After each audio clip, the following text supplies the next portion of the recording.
check the link in the Hey, what's up guys, LAKEY here, and thank you so much for tuning into part 2 of this video series where I show you how to make a cushion cover. If you haven't checked out part 1 already, make sure that you head back and watch part 1 where I show you how to actually make the cushion from start to finish, and in this video I'll be showing you how to actually make the cushion cover. So if you're with the content, please like, comment down below, and yeah, let's get right into it. The first thing that you will need is your fabric. Go to the fabric store and pick out some fabrics that you like. I picked out some fabrics that have some texture to them simply because I wanted to bring in, some life into my bedroom and into my lounge area as well.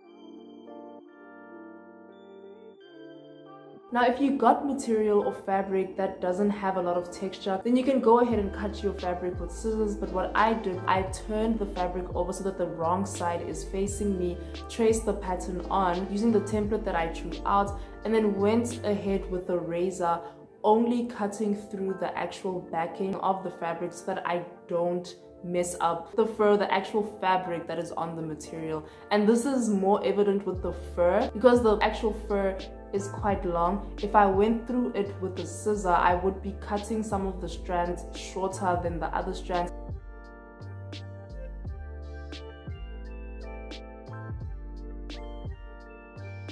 Now, as you can see, I have 2 smaller pieces for the back of the cushion, making sure that each of those smaller pieces is longer than half of the length of the cushion, and you'll see why in a moment. And I also cut out 1 bigger piece for the front of the cushion. Now, when sewing with fur materials, your working space will probably get a bit messy. What I did was I just removed some of the excess material that I might have cut out with the razor, just to make sure that I keep things a bit neat and that there's no fur flying all over the place. Starting off with one of the back pieces, I zigzag stitched across one of the longer edges.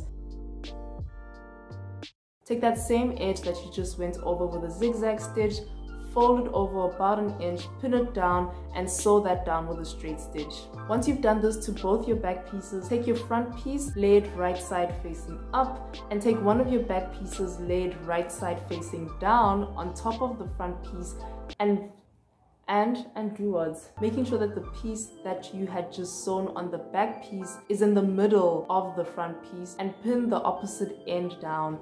Do this for both your back pieces. Once you do that, sew those pieces that you've just pinned down together with a straight stitch. Once you have done that, your cushion cover will look something like this. What you want to do next is go across one of the edges and pin the one back piece down first to make sure that it's laying flat. Once you've done that, take the other back piece and pin it down, ensuring that it overlaps with the first piece that you just pinned down and making sure that everything is straight.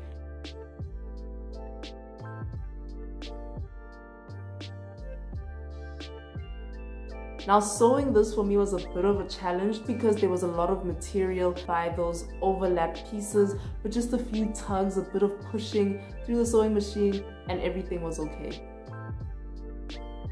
Now, once you're done, go across the perimeter of your pillowcase and just zigzag stitch it down so that it looks neat. Chop off your corners a little bit just so that when you flip it inside out, it's a bit neater, not as chunky at the corners. Flip your cushion cover inside out through the opening that you've left at the back of your cushion cover, and there you go, your cushion cover is done. Now you can see with the opening that I have at the back, this is why I mentioned at the beginning that you should make sure that each of your back pieces are longer than half of the length of the actual pillowcase. This is so that when you put your actual cushion inner inside the pillowcase, it closes nicely at the back and doesn't leave this bulging gap where your cushion inner is exposed to the world. And there you have it, your cushion cover is done with the cushion inner that you also made. There are multiple ways of creating cushion covers, specifically around how you close it. I left it simple, but you could add buttons, you could add a zipper, you could add straps. You could be as creative as you want, but I just left it simple because I felt the material already has a lot going on and I don't want to take away from that by adding too much to the cushion cover. Make sure you check part 1 of this video series where I show you how to make the video inner to put into the cushion cover that you've just made. Thank you so much for tuning into this video. Otherwise, stay safe, stay blessed, and I'll see you on the next one. Bye.